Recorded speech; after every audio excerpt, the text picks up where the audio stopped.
Over the many years I've been running this channel, I've recommended many anime that are philosophically complex, emotionally transcendent, and intellectually stimulating. Darwin's Game is not one of those shows, but what it is awesome. Top to bottom, inside and out, almost everything about this show rocks. There are certainly better anime this season, but there are few I've had more fun keeping up with. And I've done so much for smart anime, you guys, just give me this one. This video is sponsored by ExpressVPN, by the way. Stick around to the end to learn how you can get 3 months of premium VPN service for free. To understand what makes Darwin's Game so fun, you've got to understand what it is and what it isn't. The hour-long first episode, which sees our hero, Pseudo Kaname, squaring off against an invisible panda man with a knife after unwittingly accepting an invite into the titular mobile death game from his dead best friend, certainly creates the impression of an edgy dark murder fest full of stabby weirdos in the vein of Mirai Nikki. And in the next episode, there is some of that regular Japanese kid running away screaming until his girlfriend saves him with a pointy thing type stuff going on. But that's just the prologue, the origin story, if you will. Kaname is understandably a little bit put off by the whole mobile game with real-life deathmatches shtick, and he struggles with it early on, but there's a reason his friend Hamada asked for his help right before he died. While he looks like a regular old teenager, Kaname is a strong, dependable, and resourceful kind of guy. When thrust into an in-game battle royale style event where his only other option is to die, Kaname adapts. And as he does, as he turns the tables on seemingly unbeatable foe after foe, it becomes clear that this isn't just another tawdry survival game thing where deaths come fast, cheap, and shocking, and characters spend most of their time either being crazy or going crazy because they can't handle all the edge. I mean, there's definitely some of that here, but at its heart, Darwin's Game is really a superhero anime. Just one where the heroes and villains were all bitten by a murdery MOBA game mascot instead of a radioactive pest. Every player of D-Game is granted a sigil upon signing up, unique powers that range from aura viewing and enhanced senses to pyrokinesis and invisibility. Obviously, some of these are a bit more combat-ready than others, but under the right circumstances, they all have their uses. With everyone participating in D-Game being some kind of superhuman or other, the fights tend to get a little more, batshit than what you might be used to seeing from other entries in this subgenre. The invisible knife-wielding Panda Man is probably the most boring foe of the bunch, just to give you some notion of how nutty things in this show can get. Of course, to go up against threats like that and live, you know our hero has to be packing some serious heat of his own, though maybe that's a poor choice of words since Kaname doesn't actually have to pack anything. His Hammer of the Fire God sigil is an arguably more versatile take on Fate's Unlimited Blade Works concept that allows Kaname to instantly recreate and modify at will any weapon or small object he's ever touched before. He can't reproduce complex technology like phones or computers, larger arms and vehicles are likewise beyond his abilities, and creating too many weapons at a time drains his stamina, but outside of those limitations, this power gives him an essentially unlimited arsenal of guns, ammo, grenades, blades, and most importantly, cute mechanical pencils. As other characters point out, Kaname's unassuming demeanor and ability to literally pull any weapon out of thin air could make him a near-perfect assassin, but luckily for everyone else on the planet, he ain't about that. He's a kind young man at heart who doesn't like killing, and once he gets his bearings in the game and forms a clan, he makes it his goal to save everyone playing by either winning D-Game or finding and stopping the son of a bitch behind it, while killing as few of his fellow players as possible, preferably only in self-defense. This isn't exactly a new concept for a death game hero, but having superpowers does make it a bit easier for Kaname to uphold those convictions than some of his contemporaries.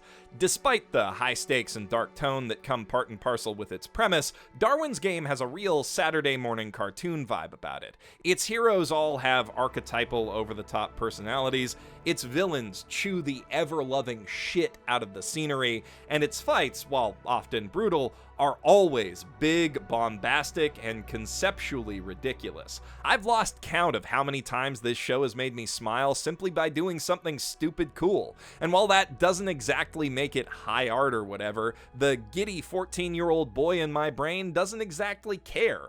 There are so many good anime fights in this show, sometimes more than one per episode, each peppered with sakuga and punched up by Jin Aketagawa's always on-point sound design. Yet the action never bogs it down, and it finds plenty of time to explore its characters.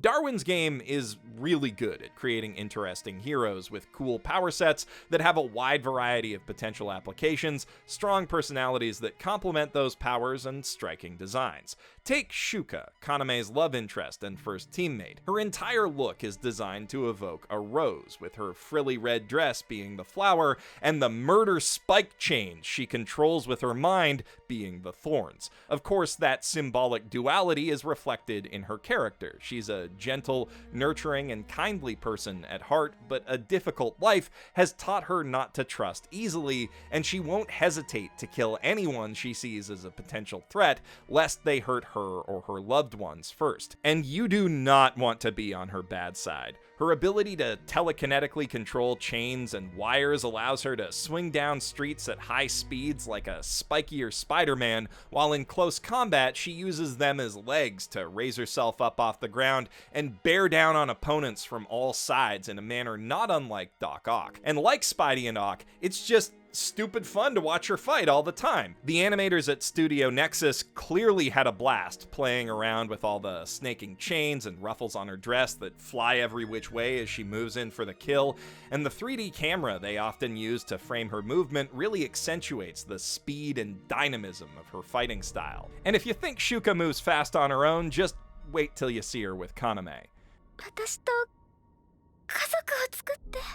Yeah, it's a bit rushed, but at the same time, it is kinda nice to see a show skip all the will they won't they rigmarole when that's not what the series is about.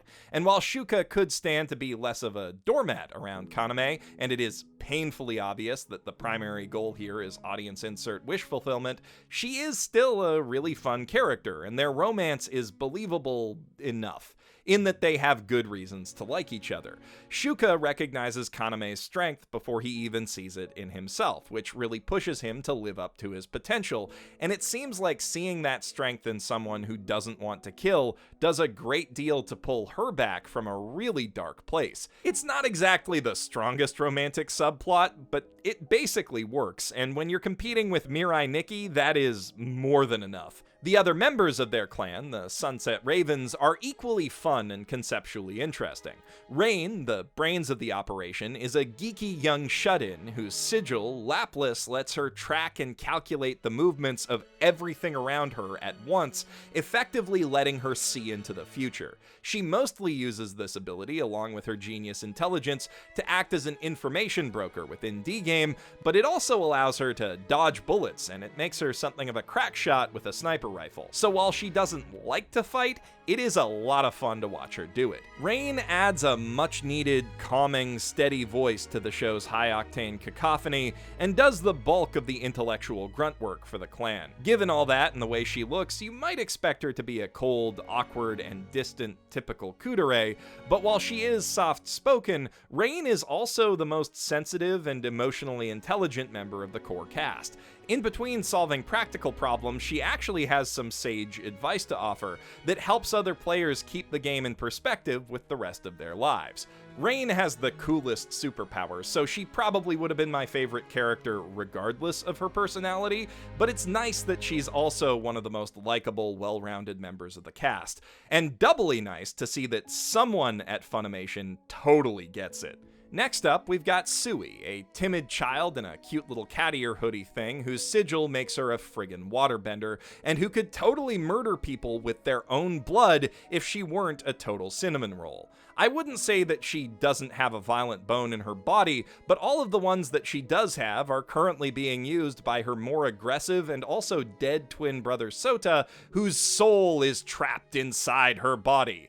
His sigil allows him to freeze any liquid in an instant, which complements her powers nicely, and they've got a really fun back and forth dynamic with each other. So far, Sui and Sota aren't exactly the most complex characters of the bunch, but the dual personality gimmick is definitely entertaining. Rounding out the group, we have Ryuji, a Punisher-type anti-hero driven to seek revenge against the man who killed his brother, and decked from head to toe in heavy armor with an equally heavy machine gun to match.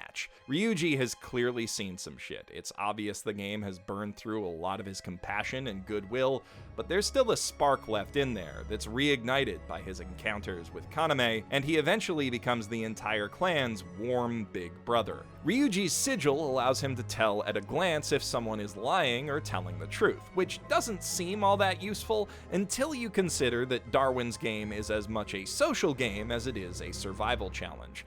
Murder is a very viable strategy here, but it's not the only one, or even the best one in a lot of cases. The game allows for victory by submission or escape, and it has built-in systems for making friends and forging alliances, so while killing indiscriminately and playing the lone wolf is a decent way to amass points and cash, it also leaves you alone and vulnerable against those who've found strength in numbers. And in that context, knowing exactly who you can and can't trust at all times is a hell of an advantage. Aside from the fun characters and kick-ass action scenes, my favorite thing about Darwin's game is probably how it takes time to explore the implications of its world building.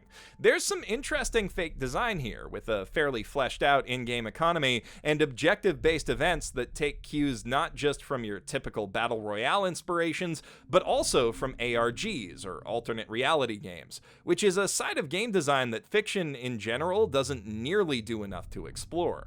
The only other thing I can think of off the top of my head that really tackles the concept is Ready Player One, if you count its big Easter egg hunt, and its implementation of that concept is hampered somewhat by the minor issue that the entire book sucks big old elephant balls, like both of them, at once in a human-sized mouth. It's kind of impressive, honestly. Where was I? Right.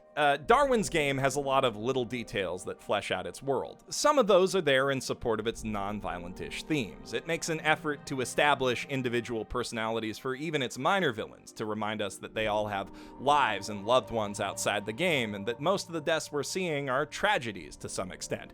Though that is undermined a bit by how fun the show makes it to watch most of them die. What I really like, though, are the little asides that expand upon how this world works, and how society at large has reacted to the D game. For example, of course there are rumors about the game swirling around on the web. That only makes sense.